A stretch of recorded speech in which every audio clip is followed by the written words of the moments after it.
ॐ नमः शिवाय। शिवजी सदा सहाय। ॐ नमः शिवाय। गुरुजी सदा सहाय। जय गुरुजी। अथ श्री शिव महापुराणे चतुर्थ कोटि रुद्र संहिता अथ षोडशो अध्यायः। ऋषय ऊचुः सूत सर्वविजनासि वस्तुव्यास प्रसादतः ज्योतिषां च कथां श्रुत्वा तृप्तिर्नैव प्रजायते। तस्मात् त्वं हि विशेषेण कृपां कृत्वा तुलां प्रभो ज्योतिर्लिङ्गं तृतीयं च कथय त्वं हि नोऽधुना। सूत उवाच धन्योऽहं कृतकृत्योऽहं श्रीमतां भवतां यदि गतश्व सङ्गमं विप्रा धन्या वे साधुसङ्गतिः। अतो मत्वा स्वभाग्यं हि कथयिष्यामि पावनीं पापप्रणाशिनीं दिव्यां कथां च शृणुतादरात्। अवन्तीनगरी रम्या मुक्तिदा सर्वदेहिनां शिवप्रिया महापुण्या वर्तते लोकपावनी। तत्रासीद् ब्राह्मणश्रेष्ठः शुभकर्मपरायणः वेदाध्ययनकर्ता च वेदकर्मरतः सदा अज्ञाधानसमायुक्तः शिवपूजारतः सदा। पार्थिवीं प्रत्यहं मूर्तिं पूजयामास वेद्विजः सर्वकर्मफलं प्राप्य द्विजो वेदप्रियः सदा। सतां गतिं समालेभे सम्यग्ज्ञानपरायणः तत्पुत्रास्तादृशाश्वासा श्वत्वारो मुनिसत्तमाः शिवपूजारता नित्यं पित्रोरनवमाः सदा। देवप्रियश्वतज्येष्ठः प्रियमेधास्ततः परं तृतीयः सुकृतो नाम मर्दवाही च सुव्रतः। तेषां पुण्यप्रतापाश्च पृथिव्यां सुखमेधत। शुक्लपक्षे यथा चन्द्रो वर्धते च निरन्तरं तथा तेषां गुणास्तत्र वर्धन्ते स्म सुखावहाः। ब्रह्मतेजोमयी सा वै नगरी चाभवत्तथा। एतस्मिन्नन्तरे तत्र यज्जातं वृत्तमुत्तमं श्रूयतां तद्विजश्रेष्ठ कथयामि यथाश्रुतं। पर्वते रत्नमाले च दूषणाख्यो महासुरः बलवान् दैत्यराजश्व धर्मद्वेषी निरन्तरं ब्रह्मणो वरदानाश्च जगत्तुच्छिचकारः। देवाः पराजितास्तेन स्थानान्तरिः सारितास्तथा पृथिव्यां वेदधर्माश्व स्मृतिधर्माश्व सर्वशः स्फोटितास्तेन दुष्टेन सिंहेनैव शशाः खलु। यावन्तो वेदधर्माश्व तावन्तो दूरतः कृताः तीर्थे तीर्थे तथा क्षेत्रे धर्मो नीतश्व दूरतः। अवन्तीनगरी रम्या तत्रैका दृश्यते पुनः इत्थं विचार्यते नैव यत्कृतं श्रूयतां हि तत्। बहुसैन्यसमायुक्तो दूषणः स महासुरः तत्रस्थान् ब्राह्मणान् सर्वान् नोद्दिश्य समुपाययो। तत्र गत्य स दैत्येन्द्र श्वत्तुरो दैत्यसत्तमान् प्रोवाचाहूय वचनं विप्रदो हि महाखलः। दैत्य उवाच किमेते ब्राह्मणा दुष्टा न कुर्वन्ति वचो मम वेदधर्मरता एते सर्वे दण्डयामता मम। सर्वे देवा मया लोके राजानश्व पराजिताः वशे किं ब्रह्मणः शक्या न कर्तु दैत्यसत्तमा। यदि जीवितुमिच्छा स्यात् तदा धर्म शिवस्य च वेदानां परमं धर्म त्यक्त्वा सुखसुभागिनः अन्यथा जीवने तेषां संशयश्व भविष्यति इति सत्यं मया प्रोक्तं तत्कुरुत्वं विशङ्किताः। सूत उवाच इति निश्चित्य ते दैत्या श्वत्वराः पावका इव चतुर्दिक्षु तदा जाता प्रलये च यथा पुरा। ते ब्राह्मणास्तदा श्रुत्वा दैत्यनामुद्धतं तदा न दुःखं लेभिरे तत्र शिवध्यानपरायणा धैर्यसमाश्रितास्ते च रेखामात्रं तदा द्विजा न चेलुपरमध्याना द्वारकाके शिवाग्रतः एतस्मिन्नन्तरे तैस्तु व्याप्तासीन्नगरीशुभा लोकाश्वपीडितास्तेस्तु ब्राह्मणान् समुपाययुः लोका ऊचुः स्वामिनं किं च कर्तव्यं दुष्ट्वाश्वसमुपागता हिंसिता बहवो लोका आगताश्वसमीपतः। सूत उवाच तेषामिति वचः श्रुत्वा वेदप्रियसुताश्वते समोचुर्ब्राह्मणास्तान्वे विश्वस्ताः शङ्करे सदा। ब्राह्मण ऊचु श्रूयतां विद्यते नैव बलं दुष्टभयावहं न शस्त्राणि तथा सन्ति यच्च ते विमुखा पुनः सामान्यस्यापमानो नो याश्रयस्य भवेदिह पुनश्च किं समर्थस्य शिवस्येह भविष्यति शिवो रक्षां करोत्वद्धा सुराणां भयतः प्रभु नान्यथा शरणं लोके भक्तवत्सलस्य शिवात्। सूत उवाच इति धैर्यसमास्थाय समर्चा पार्थिवस्य च कृत्वा ते च द्विजाः सम्यक् तिष्ठा ध्यानपरायणा दृष्ट्वा दैत्येन तावच्च ते विप्रा सबलेन हि दूषणेन वचः प्रोक्तं हन्यतां विद्यतामिति तच्छ्रुतं तैस्तदा नैव दैत्यप्रोक्तं वचो द्विजे वेदप्रियतु से शम्भोर्धानमार्गपरायणे अथ यावत् स दुष्टात्मा हन्तुमिच्छद्द्विजां श्वतान् तावच्च पार्थिवस्थाने गर्त आसीत् शब्दकः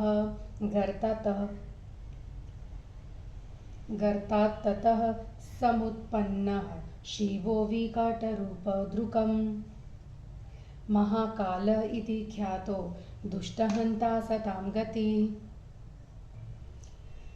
महाकालः समुत्पन्नो दुष्टानां त्वादृशामहं खलत्वं ब्राह्मणानां हि समीपाददूरतो व्रज इत्युक्त्वा उत्कृतेनैव भस्मसात्कृतवांस्तदा दूषणं च महाकालः शङ्करः सबलं धृतं कियत्सैन्यं हतं तेन किञ्चित् सैन्यं पलायितं दूषणश्वहतस्तेन शिवेनेह परात्मना सूर्य दृष्ट्वा यथा याति षडक्षयं सर्वशस्तद्मः तथैव च शिवं दृष्ट्वा तस्तैन्यं विननाशः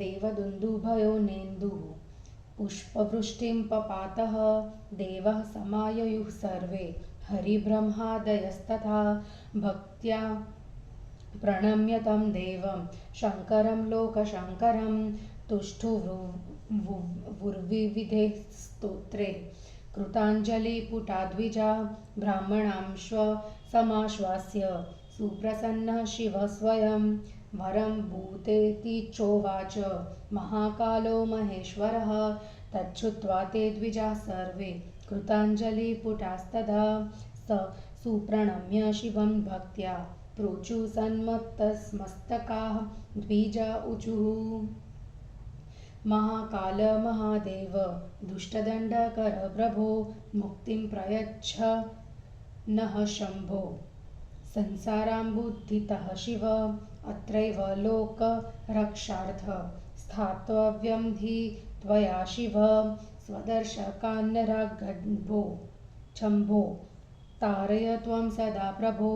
सूत उवाच इत्युक्तस्ते शिवस्तत्र तस्थो गर्ते सुशोभने भक्तानां चैव रक्षार्थ दत्त्वा तेभ्यश्व सद्गतिं द्विजास्ते मुक्तिमापन्नाश्चतुर्दिक्षु शिवास्पदम् क्रोशमात्रं तदा जातं लिङ्गरूपेण एव च महाकालेश्वरो नाम शिवख्यातश्वभूतले तं दृष्ट्वा न भवेत् स्वप्ने किञ्चिदुःखमपि द्विजा यं यं काममपेक्षेव तल्लिगं भजते युक्तो यः तं तं काममवाप्नोति लभेन्मोक्षं परत्र च एतत् सर्वसमाख्यातं महाकालस्य सुव्रताः समुद्भवच्च माहात्म्यं किमन्यत् श्रोतुमिच्छय। इति श्री शिवमहापुराणे चतुर्थकोटिरुद्रसंहितायां महाकालज्योतिर्लिङ्गं माहात्म्यवर्णनं नाम षोडशोऽध्यायः। हिंदी अनुवाद। ऋषियों ने कहा, हे सूत जी, आप व्यास जी की कृपा से सब कुछ जानते हैं। ज्योतिर्लिंगों की कथा को सुनकर हमें तृप्ति नहीं हो रही है। हे प्रभु, इस समय विशेष कृपा करके तीसरे ज्योतिर्लिंग के बारे में हमसे कहिए। सूत जी ने कहा, हे ब्राह्मणों, आप श्रीमानों की संगति को प्राप्त आज मैं धन्य तथा कृतार्थ हूँ, क्योंकि सज्जनों का सहवास धन्य होता है। इसलिए मैं अपने सौभाग्य को मानकर पापनाशक दिव्य तथा पवित्र कथा को कहता हूँ। आप आदर से सुनिए। सभी प्राणियों को मुक्ति देने वाली शिवप्रिया, लोक पावनी तथा महापुण्य को देने वाली अवंती नगरी है। वहाँ शुभ कर्म करने वाला, वेदाध्ययन तथा वेद विहित कर्मों को करने वाला एक ब्राह्मण था। वह ब्राह्मण अग्निहोत्री था तथा प्रतिदिन पार्थिव लिंग बनाकर शिव पूजन किया करता था। सभी कर्मों के फलों को पाकर वह ब्राह्मण वेदाध्ययन करता था। वह ज्ञानी होकर सज्जनों की गति को प्राप्त हुआ। हे मुनिवरों, उसके चारों पुत्र के शिव भक्त तथा माता पिता के आज्ञा पालक थे। उनमें सबसे बड़ा देवप्रिय, उसके बाद प्रियमेधा, तीसरा सुकृत और चौथा धर्मात्मा सुव्रत था। उनके पुण्य प्रताप से पृथ्वी पर उस प्रकार सुख बढ़ रहा था जैसे शुक्ल पक्ष में चंद्रमा की कला बढ़ती है। उनके सुखद सद्गुण भी बढ़ते थे, जिससे वह नगरी ब्रह्म तेज से युक्त हो गई। हे ब्राह्मणों, इसी बीच में जो उत्तम घटना हुई उसे सुनिए। जैसा मैंने सुना है वैसा सुनाता हूँ। रत्नमाल नामक पहाड़ पर धर्म से द्वेष करने वाला दूषण नामक बहुत बड़ा दैत्यराज रहता था। ब्रह्मा से वर पाकर उसने संसार को तुच्छ कर दिया। देवताओं को हराकर उन्हें उनके स्थान से निकाल दिया। पृथ्वी में वेद तथा स्मृति धर्मों का वैसे नाश कर दिया जैसे सिंह खरगोशों का विनाश कर देता है। जितने वैदिक धर्म थे उन सबको नष्ट कर दिया। प्रत्येक तीर्थ तथा क्षेत्र में से धर्म को नष्ट कर दिया। उस समय एक अवंती नगरी अच्छी दिखलाई दे रही थी। ऐसा विचार कर उसने जैसा किया उसे सुनो। वह दैत्यराज दूषण बहुत सी सेना को लेकर ब्राह्मणों को लक्ष्य बनाकर वहां आया। वहां आकर ब्राह्मण द्रोही महादुष्ट उस दैत्यराज ने 4 दैत्यों को बुलाकर कहा। दैत्य ने कहा, ये वेद धर्म में तत्पर दुष्ट ब्राह्मण मेरी आज्ञा को नहीं मान रहे हैं, अतः इन्हें दंडित करो। हे दैत्यों, मैंने सभी देवताओं तथा राजाओं को पराजित कर दिया है। क्या मैं इन ब्राह्मणों को वश में नहीं कर सकता? यदि इनको जीवित रहने तथा सुखी रहने की इच्छा हो तो ये शिव पूजन तथा वैदिक धर्म को छोड़ दे, नहीं तो इनका जीवन संदेह में पड़ जाएगा। यह मैं सच कह रहा हूँ।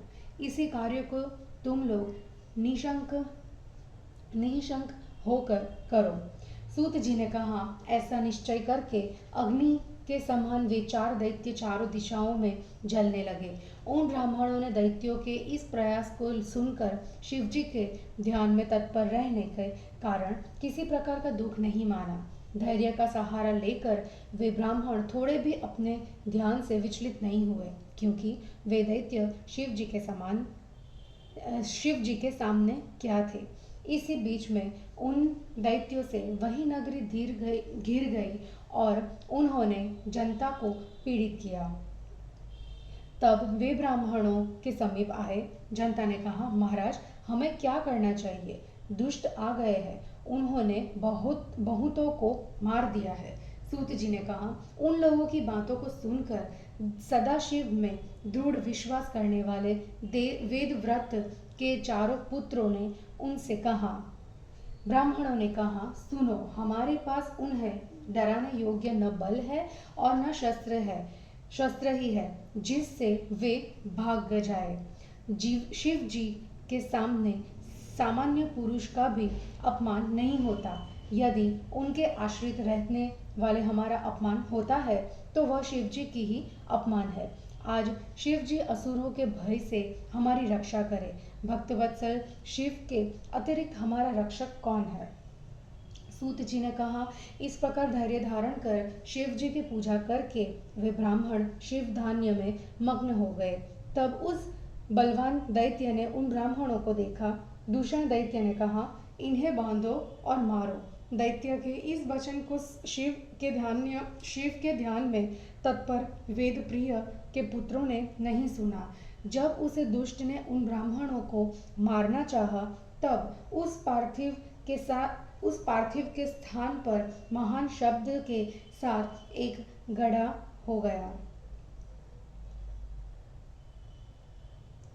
उस गधे से महाकाल नामक भयानक रूप धारण किए हुए दुष्टों का नाश करने वाले तथा सज्जनों के रक्षक शिव जी प्रकट हुए। तेरे जैसे दुष्टों का नाश करने वाला मैं महाकाल हूँ। एक हल, तू ब्राह्मणों के पास से दूर हट।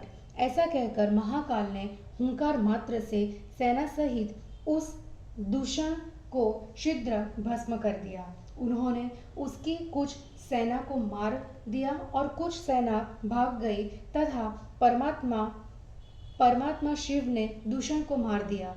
जिस प्रकार सूर्य को देखकर चारों ओर से अंधकार का नाश हो जाता है, वैसे ही शिव जी को देखकर उसकी सेना का नाश हो गया था।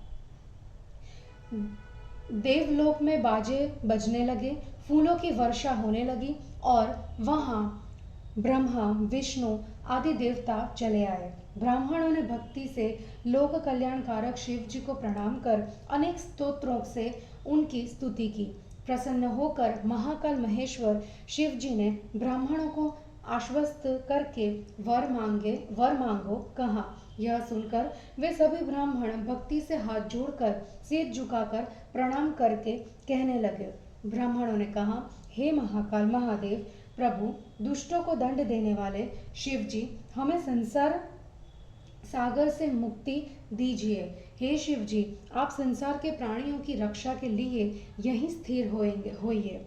हे प्रभु शिव जी, अपने भक्तों को आप तारिए। सूत जी ने कहा। ऐसा उनके कहने पर शिव जी उन्हें सद्गति देकर भक्तों की रक्षा के लिए उस सुंदर गड्ढे में स्थित हो गए। चारों दिशाओं में स्थित वे ब्राह्मण शिव सायुज्य मुक्ति को पा गए और वे एक कोस के भीतर लिंग रूप में स्थित हुए। तब से महाकालेश्वर नामक शिव भूतल में प्रसिद्ध हुए। हे ब्राह्मणों, इनका दर्शन करने पर स्वप्न में भी दुख नहीं होता। जो मनुष्य जिस कामना से उस लिंग की उपासना करता है, उसकी वह इच्छा पूर्ण होकर वह मरने के बाद मोक्ष लाभ करता है। हे ब्राह्मणों, यह मैंने महाकाल की उत्पत्ति का सब वर्णन कर दिया। अब तुम क्या सुनना चाहते हो? और इस प्रकार श्री शिव महापुराण में महाकाल ज्योतिर्लिंग महात्म्य वर्णन नामक 16वां अध्याय समाप्त हुआ। जय गुरु जी।